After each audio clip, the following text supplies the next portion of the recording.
The voice of Jeremiah Henry.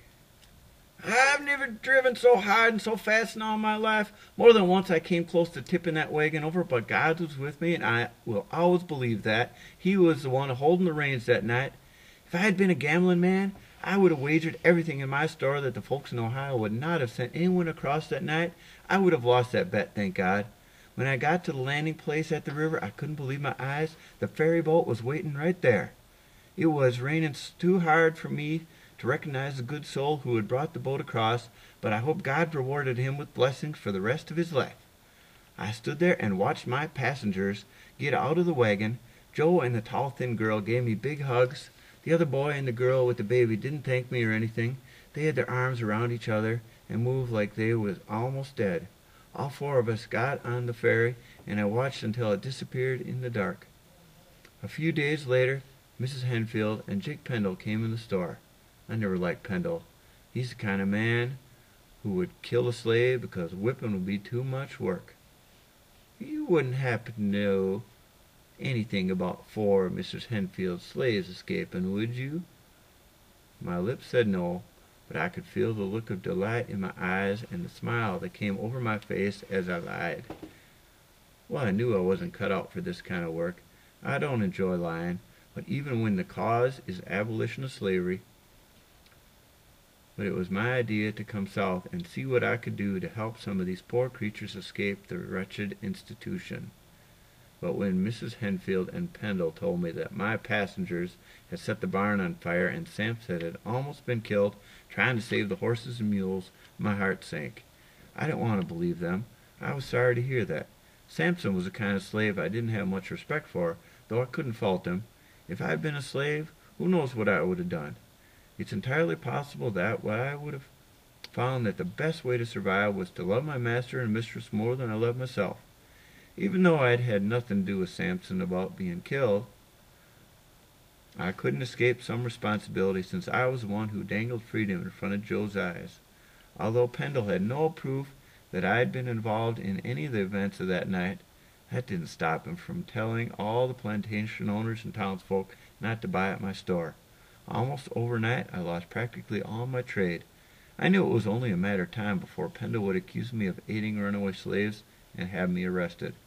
I had no doubt that I would have been convicted, so one morning I went down to the ferry, got on, and never looked back.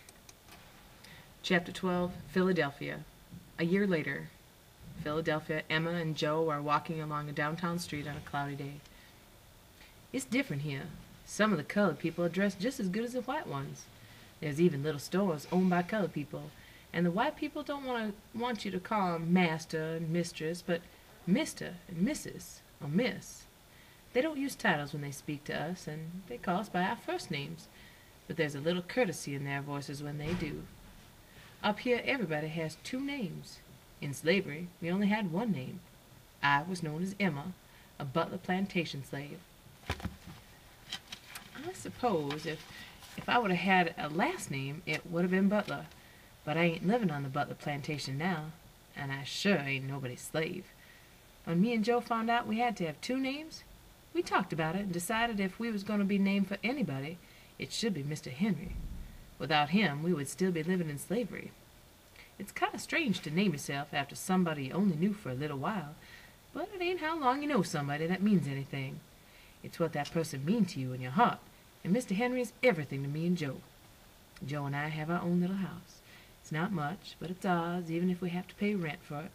I take in laundry from different white people, and Joe's working for a blacksmith. Winnie is here. She's working at a hotel. We see her at church every Sunday. She blamed Charles for what happened to the baby, and Charles blamed Joe for talking him into being free. Winnie don't know where Charles is. He say he can't stay with her no more, and he just left. I feel sorry for them. What happened wasn't nobody's fault. It's like Reverend Collins say in church. The Lord moves in mysterious ways. All we can do is trust in him. I wish I liked it here as much as Emma does. She likes the hustle and bustle of the city. I prefer the quiet of the countryside. I miss hearing the birds sing and being able to walk in the woods. I miss seeing things grow. She laughs at me sometimes when I get to talking about wishing I could see cotton out in the field. That don't mean I want to be back in slavery. I don't. But I do miss the beauty that was around me on the Butler plantation. But I'm not complaining. Life is good here. Me and Emma got married, and a real preacher, a colored one, did the wedding in a church. We go to church every Sunday. I sing in the choir, and Emma is her usher. She looks so proud every Sunday morning when she puts on her white dress that all the women ushers have to wear. I put on a suit, a white suit, and black tie. Anybody look at us, they wouldn't believe that a year ago we were slaves. I'm taking classes at night to learn how to read and write. Everything is perfect, except that we left so many in slavery. Sometimes I feel guilty that we made it out. If it wasn't for Mr. Henry, we wouldn't have. I wish there was a Mr. Henry for all the slaves. Joe, look! You see what I see? Joe looks in the direction Emma is pointing, but doesn't see anything. That woman, in the long white dress. Up there, Joe, standing at the corner. Have mercy, Emma. If that ain't Miss Fanny, it's gotta be her twin sister. Emma rushes ahead to the woman standing at the corner. Ma'am, pardon me? The woman turns around. She stares for a moment at the girl who's staring up at her with wonderment. Then comes a look of recognition. Emma? Is that you? It's me, Miss Fanny. It's me. And I recognize your face, but I'm sorry I don't remember your name. That's all right, Miss Fanny. I don't know if you ever knowed it. I'm Joe. He's my husband. Husband, my word. I don't think it's a good idea for us to be seen talking to each other on the street corner like we're friends. Come, walk with me. And the three of them cross the street, and Fanny Kemble leads them down a side street where there is less traffic and fewer people. Joe and Emma look at each other, bewildered as to what their former mistress is doing. Now, tell me everything. What are you doing in Philadelphia? Sarah told me that you've been sold away to Kentucky. Yes'm, me and Joe was sold. Emma tells her the whole story of their escape. She is disappointed that Fanny Kemble seems more worried than elated by their escapade. I'm glad you and Joe were able to get away from slavery, but you're in danger here in Philadelphia. Danger? What do you mean? Pierce Butler has just got moved back to Philadelphia. If he should see you on the street, he could capture you and sell you back into slavery. And don't think he wouldn't do it, because I know he would. Master Butler is here? He's living in a mansion not more than 15 minutes from here. Emma and Joe exchange worried looks. This is the North. We're free now. How could he sell us back into slavery? There's a new law that says a runaway slave found anywhere in the United States can be captured by any white person who finds him and sold back into slavery. In fact, that law says I could be arrested for knowing about a runaway and not turning him into the law. What can we do? I have some friends who can help you escape into Canada. The three stop in the shade of a building. They look at each other, but the decision has already been made. Joe tells Fanny Kemble where they are living. She promises that someone will come for them that night.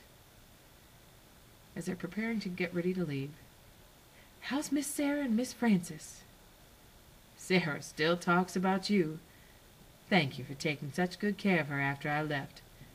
Frances? Well, Frances is Frances. But when her father's not around, she'll let on that she misses you too.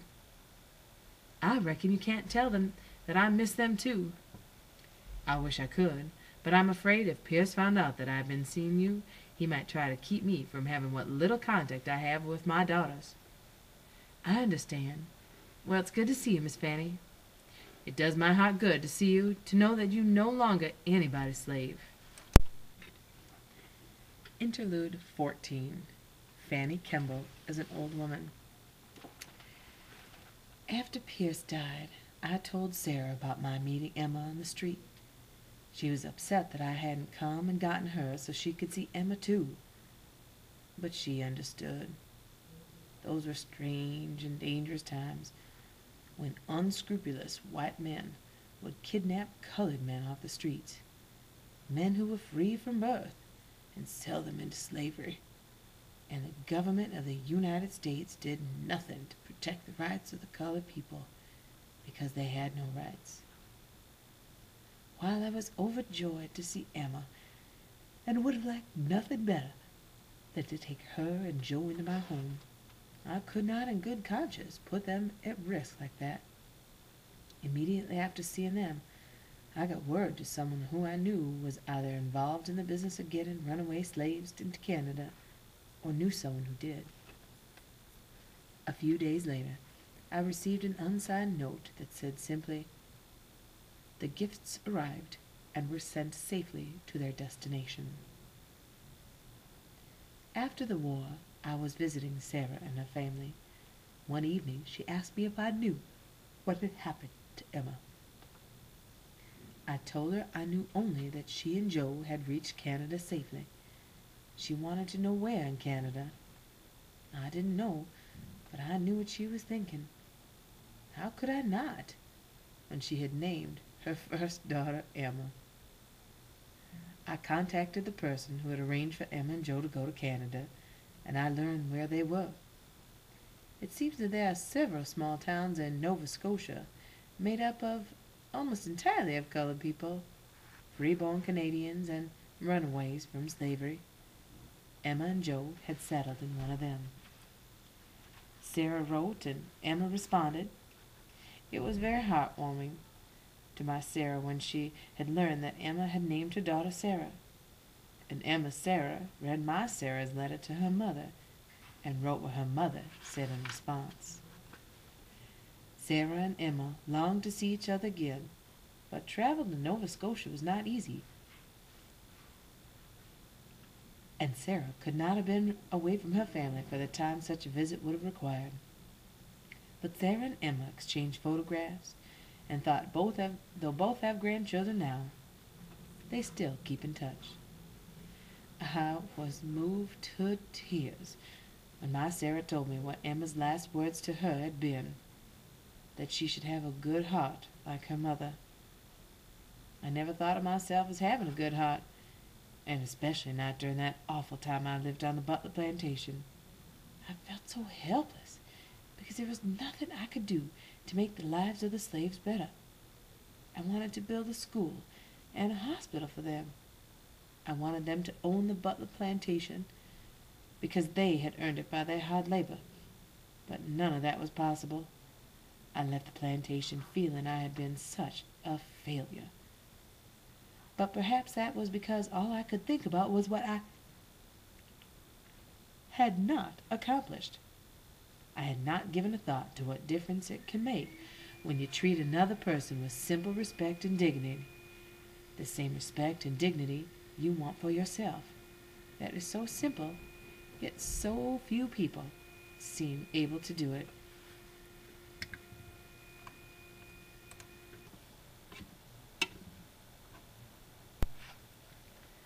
Chapter 13. Emma. Emma stands at a stove in the kitchen. She is an old woman, but she bears a striking resemblance to her mother standing at another stove, in another time and another place. The kettle begins to boil, and Emma pours water into 2 cups, in which rest straw tea strainers. She sets up a cup before a young woman, who is dark-skinned, seated at the table, then takes the other cup to the table and sits down. Outside, it's raining lightly. It was raining the day I gave birth to your mother. Just about like this. A soft, quiet rain. Seems like whenever something important happened in my life, it was accompanied by rain. Sometimes it rained hard, so hard that the rain was like needles on your skin. It was strange, but the same rain that helped me and your grandfather escape to slavery was the same rain that killed Winnie's baby. After the war, what freed the slaves, I thought about going back down to Georgia to see if my mom and papa was still alive. But by that time, your mama was about your age, and she had an older brother and 2 young ones, and a sister. I didn't have anyone I could leave them with for the months it would have taken me to travel to Georgia and back. But there's always been a pain in my heart that my mama and papa never knew what happened to me. Never knew I got away from slavery and lived a good life, filled with children and grandchildren. Here, let me take that tea strain out of your cup. I'll put in a little milk and sugar in it, and that'll make it cool and sweet for you. I never had tea until I came here to Nova Scotia. That's what the folks up here drink. Took me a while to get used to it, and now I feel like something's wrong if I don't sit down in the afternoon and have a cup of tea. It makes me think about how my mama and papa sit in the kitchen on the Butler plantation and drink coffee. Me and Joe would drink our tea sitting in our chairs at our table at our house. Oh, he's been dead a long time. When the war broke out, Joe just didn't feel right sitting up here in Canada. He wanted to go back and be part of the war to free the slaves. And nothing I said could change his mind. Didn't nobody have to tell me he was dead. One morning I woke up. There was a kind of emptiness inside of me. It was a feeling like I'd never had before. And I knew Joe was dead. It was a long time before I got the letter. I took the letter next door to Mrs. Connery, and she read it for me. It was from somebody who'd fought alongside Joe, and it named the battle he was killed in and what a brave man he was. I done forgot the name of the battle. The letter's around here if you want it for that school report you're writing. But I didn't need no letter to tell me that my Joe was dead. Most days I sit here in the afternoon and it's just me and my tea. Joe used to sit in the chair you're sitting in, and I'll sit here and talk to that chair as if he's still sitting in it. Sometimes he talks back to me. I know you must think I'm crazy, but it's the truth. I'll hear his voice just as soft and as sweet as the rain.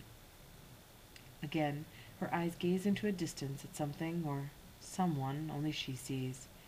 Then she turns her attention back to her granddaughter sitting in Joe's chair. You be sure you write that in a report of yours that a lot of people, white and black, died because of slavery.